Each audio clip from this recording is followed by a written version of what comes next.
Wish TV is proud to honor teachers in Central Indiana She is an inspiration to all of us. He's always smiling. who go above and beyond, He's done so many things for so many people. He's inspirational. making a difference, He's always taught me to believe in myself and never get down on myself. Everybody's biggest cheerleader. and deserving of recognition for their outstanding efforts in I education. love the people that I work with, and to know that I've made an impact on somebody's life, it is truly a great honor. It's an honor. I love what I do, and the kids are the ones who make it work. I'm like just so taken aback because I love them so much. The fact that, they love me just as much just means a lot. Sorry, you're going to have to cut that part out. And you're our winner. Oh, thank you so much. From Wish TV and the All Indiana Podcast Network, this is the Golden Apple Awards podcast. Hi, Hannah Mordeau here. January's winner is Mr. Matt McCardle. He's a teacher's aide on the south side of Indianapolis. You heard his story last time in it. We heard from so many students about why he's such an exceptional educator. He's nice, he's kind, he's fun, he's funny, and super loud. But we didn't have that much time to actually sit and talk with him. So to understand how he got into teaching and what he thinks of parents need to know and what teachers need to know, we brought him back here on the podcast. And I started with his reaction to our surprise and $500 thanks to our partners at Hensley Legal Group. Mr. McCardle, welcome to the podcast. Good morning. Good morning to you, Hannah. So this aired yesterday. We're talking the day after your story aired. How are you feeling? How's everything going? What's been the reaction?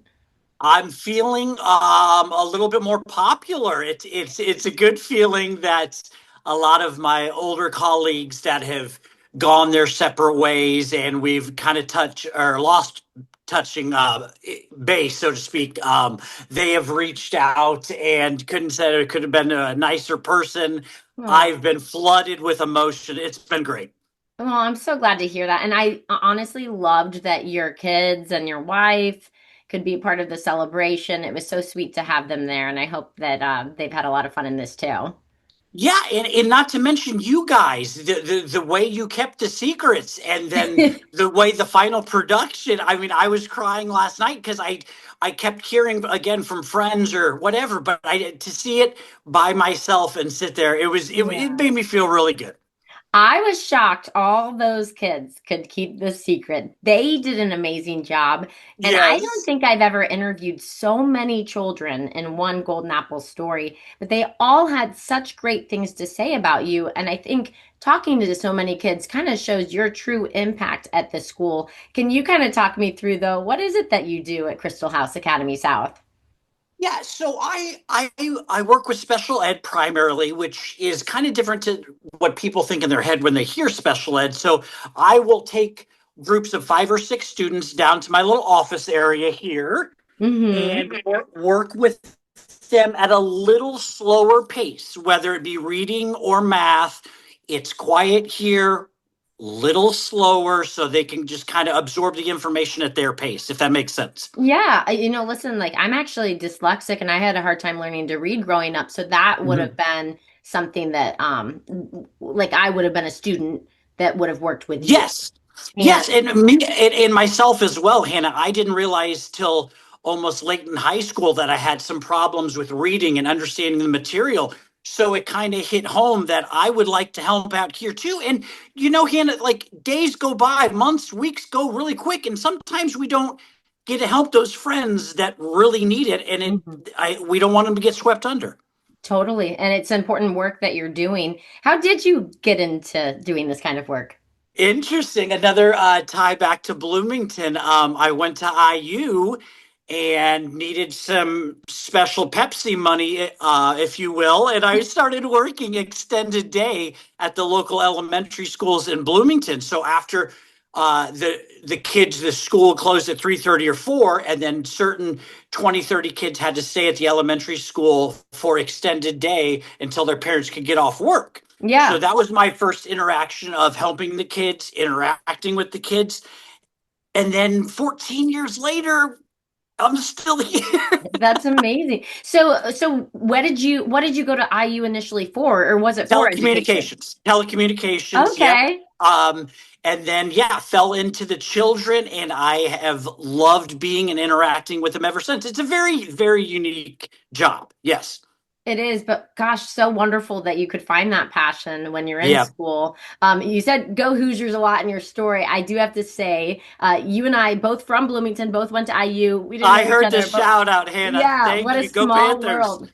Go Hoosiers. So the story when we shot it was right before the national championship, but luckily all that cheering on worked because they won. Yes. Yes. Tell me a little bit now, since you've done this for so many years, what is your experience like? Education has changed a lot in those 14 years, especially in the last handful of years. How have you seen it transition, and how do you continue to bring this important work to students? Great question. I feel that there are so many children that need the extra care, that need the extra love. We don't know what these children are coming from. This morning, when I just held the door open for the buses, when they left their apartment or homes or whatnot, we don't know what demons or whatever they're dealing with, good, bad, or indifferent. So we need to remind ourselves of that and be conscious of we have problems, the kids have problems, but we're here for them. Period. Mm-hmm. How do you And think? that's what I want to keep reminding. And that's why we're here. And that's why every day, I like coming here. Every day is different. Yeah. How do you think you have that? Like, what is that special skill of yours to reach these students? Because I remember I talked to so many of them, and Brian in particular was like, you kind of just made him feel seen. How do you think you do that for kids? Sometimes you're behind the eight ball before you even meet these children, because in some of a lot of their eyes they see us as the problem, or when we're trying to help them they see that as a negative, and it takes time to earn their trust, to earn their respect, and once you get that, that's the goal. And sometimes it takes a long time to earn it, but that's why we're here, to earn the children. And we need to be their friends. Some people say, they're not our friends. They're our children. But some of them need the friendship aspects on a daily basis.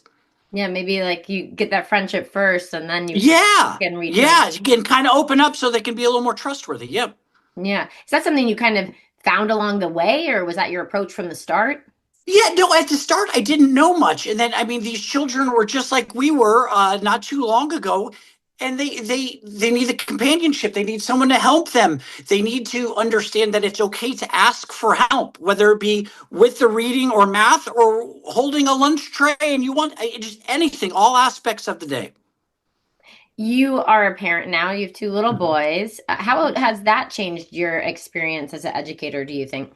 God gave us a little challenge. So we had some IVF obstacles to jump through, and we wanted children a long time, and got blessed with two beautiful ones, and that has opened my eyes so much that don't sweat the small stuff. These children grow very quick, as we saw with Brian in the story. He was just in kindergarten what seems like a few months ago and not speaking any English, and now life goes quick. Yeah. Yep.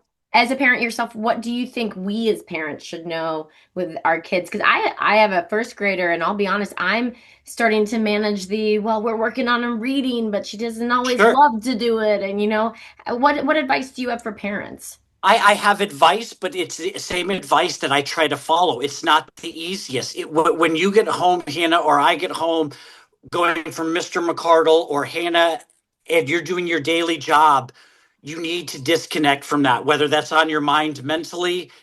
We all get it. And it's easier said than done to do that disconnect. But your children want to see you. They want your attention. They want your love as much as you can give them. Because again, they had a long day, good, bad, or indifferent. They want to see their moms and dads and their loved ones. That's such good advice. And I think kind of like brings it home to just the foundations, like love, absolutely, family.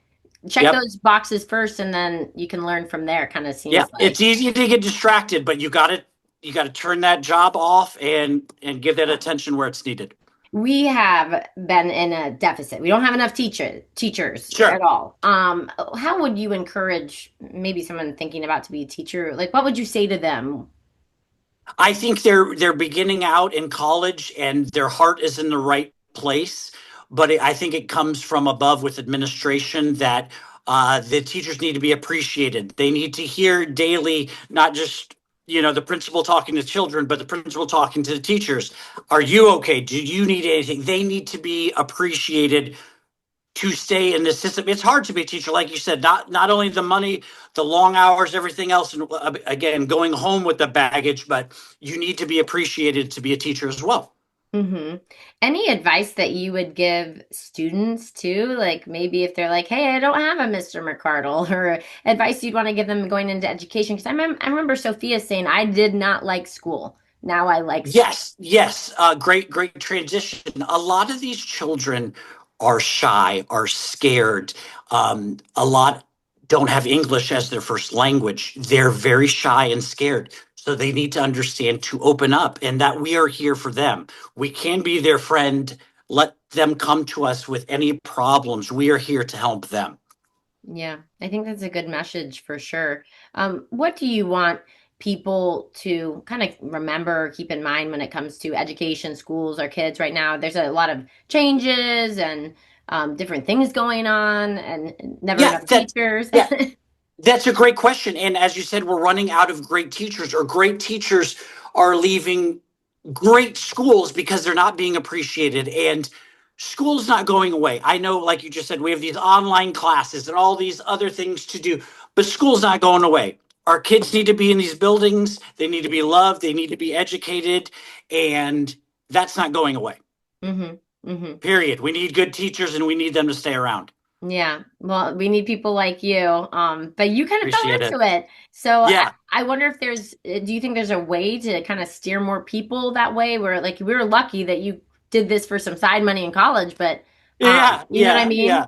Yeah, absolutely. And again, a lot of people want to be teachers, and you can do the student teaching and you can kind of walk into the classroom. But until you're in there, your heart needs to be there as well, Hannah.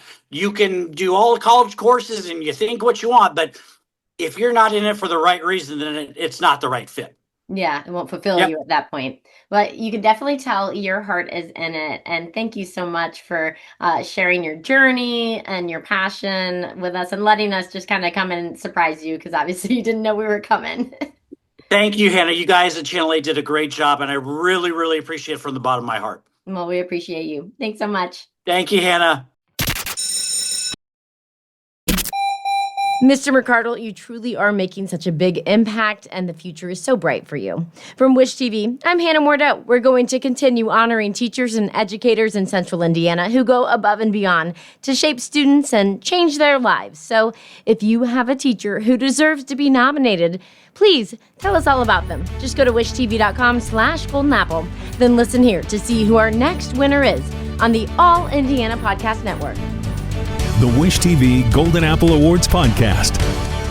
Nominate a teacher and learn more at wishtv.com now. Be sure to follow and subscribe to this podcast and discover even more great podcasts now on the All Indiana Podcast Network at allindianapodcastnetwork.com.